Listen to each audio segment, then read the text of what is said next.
Maayong adlaw kaninyong tanan guys. And for today's video, nakita lang sa akong amiga and of course we're having chit chat blah blah blah.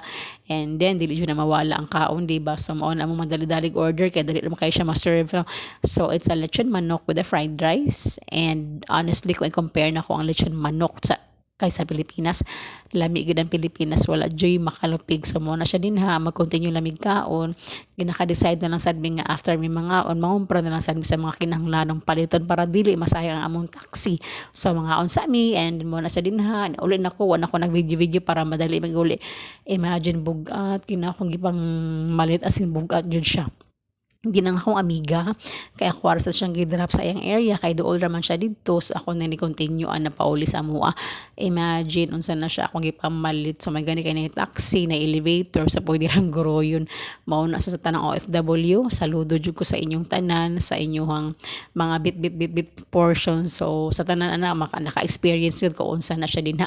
So mao na sa imagine na nabugat kay lami kay magpadala sa Pilipinas gid pirmi pero saon taman mahal kayo ang charges. So mao lang na siya. Salamat sa pagtanaw guys. Ayo mo sa inyong mga kinabuhi, and sa tanang OFW or dili OFW, padayon lang and be strong, then ampo lang gid gihapon. So ayo mo amping mong tanan. Salamat. Bye. God bless sa inyo. Bapush.